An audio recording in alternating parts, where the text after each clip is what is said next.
আশা করি সকলে ভালো আছেন। আমরা এখন আছি মানিকনগরে সজল ভাইয়ের মাংসের দোকানে। তো আজকে কিন্তু ভাইয়ের দোকানে বেশ কয়েকটি দেশি ষাঁড় গরু আছে, এগুলো কিন্তু বেশ সুন্দর দেশি ষাঁড় গরু। তো আমরা আগে গরুগুলোকে দেখবো, তারপরে জানাবো যে মাংসের দাম বাড়লো কিনা বা গরুগুলো কোন এলাকার সবকিছু জানাবো এই ভিডিওতে। প্রথমে দেখতে পাচ্ছি খুবই সুন্দর একটা দেশি ষাঁড় গরু। গরুটার কালারটাও কিন্তু খুবই সুন্দর, ছাই রঙের, খুবই সুন্দর একটা গরু। গরুটার চেহারাটা একটু দেখাই, দেখেন কতটা সুন্দর, মাশাআল্লাহ। এই যে গরুটার কুচটাও সুন্দর আছে, তারপরে গলকম্বল নাভি এগুলো কিন্তু বেশ সুন্দর দেখতে। এই যে দেখেন, এটা হলো প্রথম গরুটা। তারপর আছে একটা লাল গরু, তো সেটাও দেখি কি অবস্থা। দেখেন এই যে আরেকটা গরু আছে, লাল গরু, দেশি গরু। এই দেখেন খুবই সুন্দর একটা লাল গরু। এই গরুটা কিন্তু খুবই সুন্দর, দেখেন, আশা করি দেখতে পাচ্ছেন। তো তারপরে আছে একটা কালো গরু, এটা একটু দেখাই। এই যে, তো এখানে মোট তিনটা আছে, আর উপরে আরো দুইটার মতো আছে। সবগুলো কিন্তু ষাঁড় গরু, দেশি ষাঁড় গরু, আসলে খুবই সুন্দর। এই যে, তো আমরা একটু সোম ভাই নতুন কাটিং দিছে চুলে, দেখেন কেমন হইলো। আচ্ছা, তো আমরা একটু সোম ভাইয়ের সাথে কথা বলবো, তারা এই গরুগুলো দেখেন আসলে খুবই সুন্দর। এই যে এবার দেখেন লাল গরু, লাল গরু আছে খুবই সুন্দর, সাহিওয়াল গরু। তবে গত সপ্তাহের মতো কিন্তু এই সপ্তাহে একটা পাগলা গরু আছে, এই যে এটা। তো পাগলা একটা গরুর পিছনে আরেকটা আছে, ওটা খুবই সুন্দর। তো আমরা একটু সোম ভাইয়ের সাথে কথা বলি যে আসলে গরুগুলো কোন এলাকার বা ওজন কত হইতে পারে। তাই এগুলো মাংস কি 750 করে খাওয়াবে নাকি আরো বেশি করে খাওয়াবে, সেটা দেখি। ঠিক আছে, আসসালামু আলাইকুম ভাই। ওয়ালাইকুম আসসালাম, ভালো আছো? হ্যাঁ, তুমি কেমন আছো? আলহামদুলিল্লাহ ভালো আছো না? জি। আচ্ছা, আজকে গরু কয়টা আছে? আজকে গরু 1 2 3 4 5। পাঁচটা আছে? হ্যাঁ, সব ষাঁড়? সব চার। আচ্ছা, ষাঁড় গরু না? আচ্ছা, এগুলো কোন এলাকার ভাই? পাবনা, নাই কোনো পাবনা। ও, পাবনা। নাই কোনো পাবনা? হ্যাঁ। আচ্ছা, ঠিক আছে। পাবনার গরু, ভালো কথা। এমনি এগুলো ওজন কত হইতে পারে কোনটা? এরা বাইরে হইতে পারে, রামে স্বাভাবিক। আচ্ছা আচ্ছা, এই যে এই প্রথমটা কত, কয় মণ হবে? প্রথমটা তোমার কতটুক? কতটুকু কও? এরা বাইরে হইতে পারে, আমি আমি জিগাই নাই এবার ওজন। ও, জিগাও নাই না? কতটুক আসে বিষয়। তাও তো মনে হয় 3.5 মণ হইব নাকি? হ্যাঁ, এমন হইতে পারে। আর তোমরা আমি আর জিগাই নাই। তোমরা কাটা, তোমরা কইতে পারো না? এটা তো অনুমান নাই। এরা বাইরে বাইরে কিনছে, এর আইডিয়া করে না। আমি তো প্রতি সময় জিগাই। আজকে সকালবেলা নামছে গরুটা। ও, সকালে নামছে না?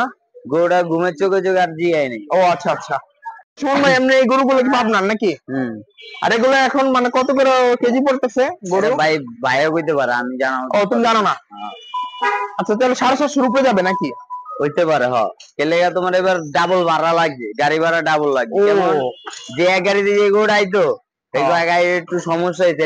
মনে করো কি গাবতলির থেকে আবার গাড়ি ফোন দিয়ে আনা, তারপর 2 গাড়িতে আনাই। ও আচ্ছা আচ্ছা, এই জন্য গরুর দাম বেশি পড়ে গেছে না এবার? আরো বেশি পড়তে কইলাম কি, যে গেছে সপ্তাহ থেকে এগুলো এই সপ্তাহে আরো দাম বেশি পড়তে, আবার কি ডাবল ভাড়া লাগবে। হ্যাঁ হ্যাঁ, এই কারণে একটু অনেক বেশি পড়তে পারে। আচ্ছা আচ্ছা, গরুর গেছে সপ্তাহ থেকে এই সপ্তাহে গরুর দাম বেশি গেছে, এখন আরো বেশি পড়তে পারে বা সেম নাও পড়তে পারে, বলা যায় না। কিন্তু মনে হয় কিছু পারবে। ঠিক আছে, এটা বলতে হইলে পারবো।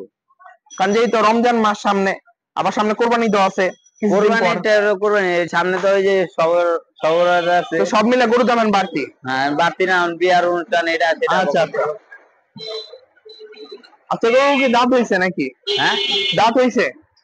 হ্যাঁ, এটা দাঁতে নাই। এটা দাঁতে নাই না? লালটা হইছে? ওটি যাচ্ছে।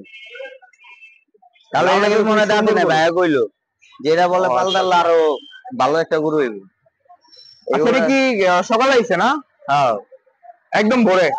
এই তো ফজরের নামাজের পরে। ও, ফজর নামাজের পরে। আচ্ছা আচ্ছা, ঠিক আছে। তো ভালো লাগলো ভাইয়ের সাথে কথা বললা। আর গরু তো পছন্দ বেশি নাকি? হ্যাঁ। আর তুমি কি দাম জানো না? এটা শিওর না, এটা ভাই কইতে পারে। তাহলে এবার দাম স্লিপ দেখি না, আমি আমার স্লিপ দেয় নাই। স্লিপ দিলে কইতে পারতাম। আচ্ছা, ঠিক আছে। তো শুনুন ভাই, দাম জানে না, তাও এখন আর ই করে লাভ নাই। না, ওই যে আসলে যে একটা দাম থাকে না, দামটা আমার অন্য দেয় না, দিলে আমি কইতে পারি। আচ্ছা আচ্ছা। আর এমনি ওজন কত, এটা শুনুন ভাই জানে না। ঠিক আছে, ওজন এটা হ্যাঁ ওই কইতে পারে। এটা আমি কয় মণ হবে বা কতটুকু হইতে পারে, এটাও কতটুকু আইডিয়া নাই। ঠিক আছে, ভালো ভালো গরু খাইতে পারবে আসলে। হ্যাঁ, আর এই গরু একটা মানে কালকে হালানো নেবো নাকি? একটা হালানো। দেখেন আসলে এগুলো কিন্তু সবার কোরবানি উপযোগী গরু, সুন্দর সুন্দর গরু। তো সজল ভাই খাওয়াইতেছে, এই আশেপাশে এলাকায় কেউ খাওয়ানো সাহস করে নাই, আর খাওয়াইতেছে না। তো আপনার যে রেগুলার ষাঁড় গরুর মাংস খাইতে চান, তাহলে অবশ্যই ভাইদের এখানে আসতে হবে। আসেন। আর কেজির গ্যারান্টি আমি দিতে পারতেছি না, কারণ এটা পরে ভিডিওতে জানানো হবে। হ্যাঁ, ইয়েস ইয়েস। আচ্ছা, তো গরু আজকে কয়েকটাই ছিল, মোট 5টা গরু ছিল আজকে। তো সামনে ইনশাল্লাহ আর ভালো ভালো গরু আসবে ভাইদের দোকানে, তো আপনারা সবাই ভাইদের দোকানে আসবেন। আর যদি ভাল লাগে এখান থেকে গরুর মাংস নিতে পারেন। আগামীকাল এখান থেকে একটা গরু অবশ্যই জবাই করা হবে। আর মাংসের দাম এখনো জানাতে পারতেছি না, কারণ এখনো জানা যায়নি আসলে মাংসের দাম কত করে তারা নির্ধারণ করছে। তো খুব শীঘ্রই জানা যাবে যে মাংস আসলে কত করে তারা খাওয়াবে, ঠিক আছে। আর গরু তো সবাই যে এরকমই হয়, এই যে এরকম, তারপরে এই যে একটা, ওই যে ওরকমই হয়, ঠিক আছে। আর এটা কিন্তু একদম মাইকনগর বিশ্ব রোডের ঢালে, ঠিক আছে। এই যে মাইকনগর বিশ্ব রোডের ঢালেই একদম প্রথম যে মাংসের দোকানটা আছে সেটাই। তো সে ভালো থাকবেন, আর সজল ভাইয়ের দোকানে আসবেন, আশা করি তারা ভালো মাংসই দেওয়ার চেষ্টা করবে। তো সবাই ভালো থাকবেন, আল্লাহ হাফেজ।